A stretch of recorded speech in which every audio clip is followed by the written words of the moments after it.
RP Show continues. The red-hot Toronto Blue Jays will look to stretch their win streak to 10 games tonight when they face the Chicago White Sox at Guaranteed Rate Field. Chris Bassett gets the start for the Blue Jays, who won 8-4 last night. Our good friend Jamie Campbell will all be watching him tonight. Jamie, I got so many questions for you, my man, from Sportsnet to Connected Blue Jays TV host. Jamie, I did not see this coming. This red-hot Blue Jays team, first place in the AL East, first week, second week into July. Did you?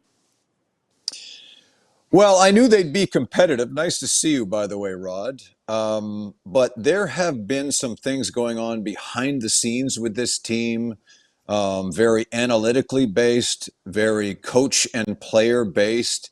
So the improvement has been very gradual. In fact, they had a team meeting right around the end of May and addressed a lot of things that they weren't doing very well collectively, not individually, but collectively. And one of those things was base running. And that meant going first to third. That meant tagging on a deep fly ball to the outfield. That meant a lot of different things, being aggressive and being smart. And in a span of about 2 weeks, they went from one of the lowest ranked analytically base running teams in the major leagues to top 5 in the mid part of June. And they've been there ever since. So there seems to be, based on the discussions I'm having, based on what I'm seeing, an absolute buy-in from everybody. So it doesn't matter if you're Bo Bichette or Vladimir Guerrero Jr. or you just got called up from AAA, you are expected to conform to what they're trying to do, and it's certainly paying off right now.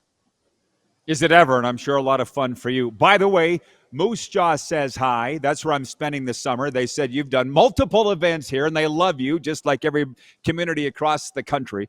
And we got a lot of questions. Speaking of people who love you, where is it? Jeremy in Winnipeg says, Jamie, has Astros George Springer finally arrived like the Blue Jays had hoped?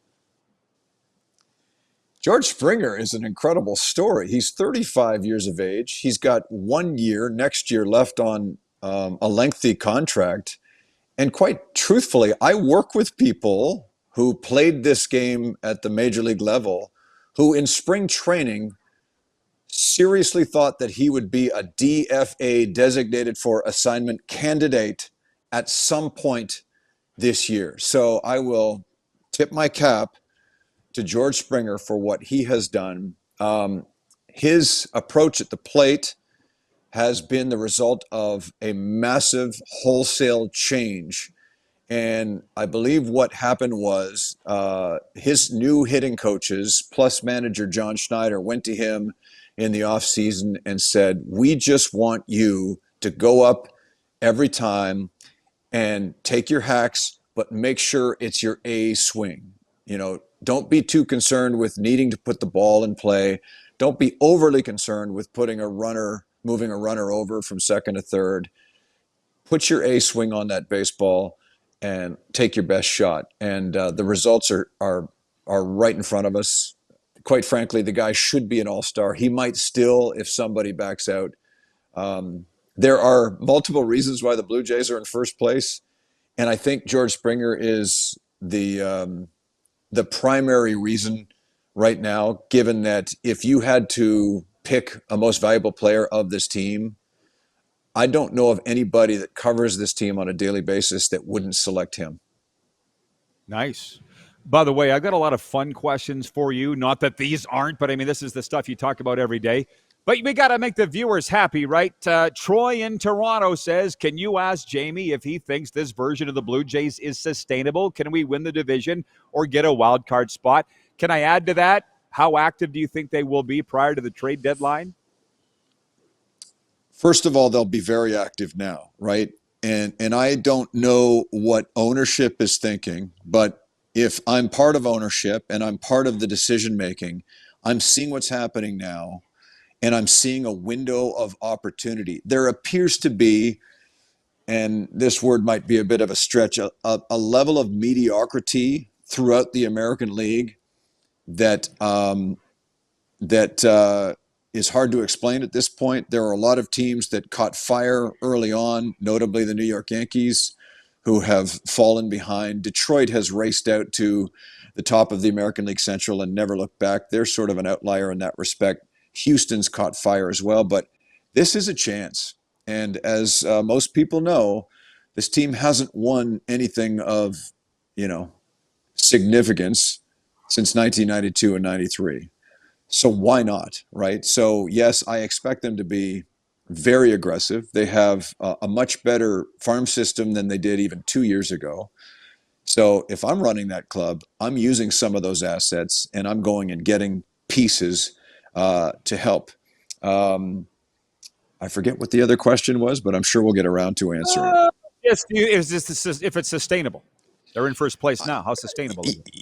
You know why I think it is? I think it is because one, you have a really solid starting rotation, right? You've got guys like Jose Barrios who went out last night through 6 innings somewhat brilliantly and seems to do that every time he takes the mound. You have a veteran rotation.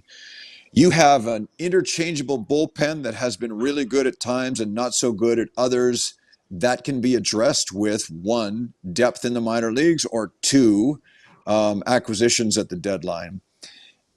And maybe the most important thing is there does not seem to be a single player on the roster right now in the batting order, whenever they're given an assignment, who hasn't made some kind of a contribution. Every night we sit there and it's like we focus on a different player. One day it's Miles Straw. The next day it's Nathan Lucas. This day it might be Davis Schneider. Today it's Bo Bichette. Yesterday it was Vladimir Guerrero Jr.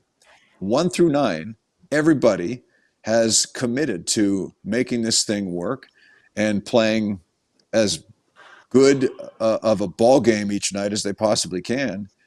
And it's working. So do I think it's sustainable? I absolutely do. There aren't a whole lot of star players on this team, right? There's Bo and there's Vladdy. They've done all of this without Anthony Santander. They've done most of it without Dalton Varsho. And I think it's going to be fascinating with the return of those two players, notably Santander, whenever he returns, how he fits in, whether or not he's welcome in a producing lineup. I mean, you'd like to think a guy that hit 48 home runs last year will be a nice addition to the club. But, you know, there's that old saying about upsetting something that's really good, and that might be a factor when he comes back. I guess that's a good problem to have, though, Rod. Well, I'm big on culture too, and that's why I think it's sustainable. I was at the last preseason game, the last spring training game at TD Ballpark in Dunedin, and I couldn't believe the positive vibe in the entire facility. And they had their big league lineup playing, and they're just bubbly. Vladdy runs everything. Everything was up. Everything. I'm like, wow, I hope this continues. And I Yep. liked watching it. By the way, our viewers last hour when they heard you were coming on wrote in, ask him about Michael Kay. Ask him about the Yankees. So I can't forget that. I think you want to address it.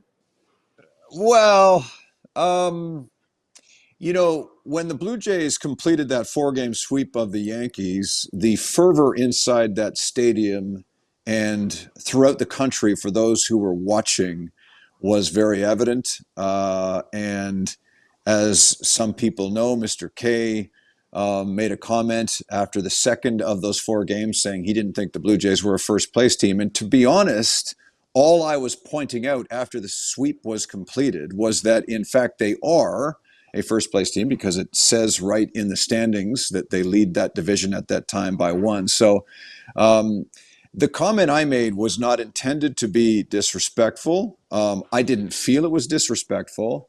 I was hoping Mr. K would take it with the levity that it was intended. He and I have since been in communication. I have great respect, and I should point this out. I have immense respect and always have had immense respect for him because I was calling games years ago at Old Yankee Stadium at the same time that he was working Yankee broadcasts. And for a man like him to survive and thrive in a market like that for so long is so impressive. And I felt that long before I made the comment. I just thought we'll have a little fun here because, quite frankly, we haven't been able to say first place in these parts for some time. So, you know, it got a little bit out of hand, I guess. But I'll say this. There's nothing wrong with a guy like me standing up and supporting the team that I cover. There's nothing wrong with me trying to reflect what I feel our viewers and our fan base is thinking. So I'll leave it at that. Yeah, well, bravo for that. And that's why everybody hates the Yankees. They expect to win every game. They expect to finish first. They expect to win. And when they don't, they're pissy. That's just not news. That's just the way that they are. Wouldn't it be nice to be in a city where the baseball team expects to win every day? Right. That was fun, but to some more fun stuff. When I say Moose Jaw says hi, they do. I guess you've done some events here, and I thought about seeing you in a suite with Jeremy Roenick in Regina. You do these things coast to coast. When, Jamie, did you realize that this is like, what's your hometown? I never asked you. What is your hometown? My hometown is Oakville, Ontario. It's about 40 kilometers outside of Toronto. Okay, so you're living the dream. When did you realize the love for the Jays full on? When did it click into you, coast to coast? April 7th, 1977 would have been the day that the love was solidified. My dad came home from the first game. He didn't take me. I was 9 at the time, and he wanted to sneak wineskins into the stadium with his buddies. So I kind of hammered him years later for not taking me to the inaugural game. But he did take me to a game 3 weeks later that was rained out. And then finally, in the early part of May 1977, he took me to a Saturday afternoon game against the Minnesota Twins.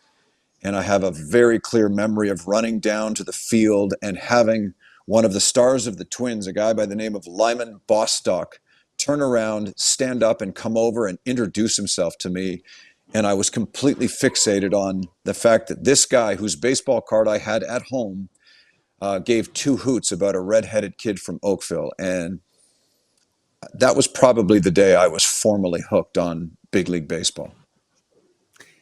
And so they were playing in your backyard. So you knew they were Toronto's team. When did it hit you that they are Canada's team? A little bit later, quite frankly, when I started doing the play-by-play broadcasts and started personally, as I was trying to forge a career in this industry, moving around the country myself. For example, I ended up moving to Ottawa for 4 years, or pardon me, Edmonton for 4 years. And, noticed that there was a fervent, admiration for the Blue Jays in Alberta. I travel frequently, and it's impossible not to see that it doesn't matter what province or territory you're in.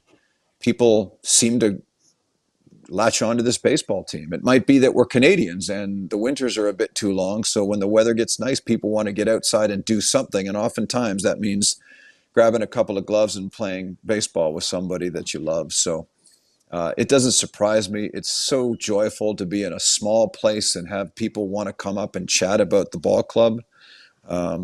So I've known of this for some time. At that time, 1977, I would have no idea that a team that was based in Toronto would sort of captivate a nation as it now has. It's amazing, and I love the job you do for them. And which, by the way, they're still talking out here in Western Canada. I've been the voice of the Moose Jaw Miller Express now. This is my second season in the league, WCBL. They're still talking about your visit here last year, which was only to Alberta. I said, we got to get you to the 306, Jamie. What was the impetus? You brought your son, right, for some games out here? Yes. I brought my son, Jack, who is not a sports fan at all. But because there was a lengthy drive associated with it, I said, you control the music in the rental car, and I'll control what baseball games we go see. So we made stops in Medicine Hat, Sylvan Lake, and Okotoks. And it had such an impact on the two of us that we're doing it again beginning Thursday in Weyburn. Ooh. So we're making a little Saskatchewan run starting this Thursday at Tom Lang Field. And then Saturday up in Saskatoon to see the Berries. Oh, well, welcome. I was not aware. This is wonderful timing. Well, welcome to the 306, Jamie. Can't wait to have you here. And on that topic, another one where I first met you was your days as a play-by-play broadcaster in the Canadian Football League. You walked into a Starbucks at the Southland Mall in Regina with the notes under your arm, and you were getting ready for the broad. But people forget CFL games were on Sportsnet. Grant Carter was your color guy. One time. Yes. one year? We did 1 year. Yeah. One year Okay. we did, I think TSN was kind enough to sell us 6 games, and I got to broadcast all of them. What a joy that was. Right. And that was the 2000s, which I refer to as the golden age of the CFL, Jamie, because the stadiums were bursting all across the country. The ratings were Yeah. rivaling NHL and Blue Jays. I don't know what happens now. I think it's because all the games are only on TSN. But what do you remember about that one season calling CFL games? Well, I remember the very first game, how nervous I was because it was in Regina. It was the first regular season game of the year, and it was against the Calgary Stampeders, and Matt Dunnigan had just been named head coach of the Stampeders. So there was quite a storyline associated with it. The best part of it for me, I mentioned I only got 6 games. 3 of them were in Regina for some reason. The Shrine. So, yes, I got 3 in Regina, 1 in Winnipeg, and 2 in Toronto. And down in my basement, I still have those, those monster scorecards that I remember taking me about 4 days to draw up under the advice of Chris Cuthbert. And man, the CFL is for a broadcaster an opportunity to, a couple of hours before game time, go down onto the field and speak with guys who are just so welcoming and so genuine. And there's such a humble nature to it that I've always appreciated. So I will always find great joy in recollecting those years. They are special people, there's no doubt. But I've never had any association with baseball until the last 2 years when the Miller asked me to do the games. And now I'm announcing in Florida in the springtime because we can play year round down there. Baseball people are cool too. What do They you like are. about Yeah. what do you like about baseball people? I've had some tough times with baseball players before, guys like, Jose Canseco and Jim Rice notably, but for the most part, and especially in this era, the guys that I deal with on a daily basis would, to use an old term, give the shirt off their back to you. Davis Schneider and Ernie Clement and Vladimir Guerrero Jr., who, by the way, somebody on your show earlier asked why he hasn't learned English. He has worked very, very hard. When he first came to this organization, he didn't speak a lick of English. And now he and I can have conversations in my native tongue. It's just that for extended interviews, he prefers to speak in his native tongue and then be translated so that he's not misrepresenting what his thoughts are. So there's an answer for somebody that sent you a note earlier on your show. That's why Either we way, go to the source. Yeah. great people, easy to get along with. The egos are checked, I guess, when they walk into the Rogers Center, and just mostly wonderful to be around. Well, I got to tell you, Dustin Mulliken is our pitching coach with the Millers, and when you interviewed him when he was up with the Tigers, I had the going because I didn't think he'd do it, and you guys crushed Wow. it, man. He is as special as they come. As are He's a you, beauty. Jamie. Oh, yeah. Is he ever? All right, Jamie, keep up the great work. You're a busy guy, I know. Go Jays. We'll see you in the World Series. All right, Rod, great to speak with you. Thanks for having me. Sportsnet's Jamie Campbell checking in from the 416. We'll be back in a moment, coming back with a sports update and, of course, viewer takeover the rest of the way. 902-518-3033 is the number to reach us here on the Western Dodge text line or the streaming chat. We got answers to your questions. We'll see what else you have when we come right back on Game Plus TV.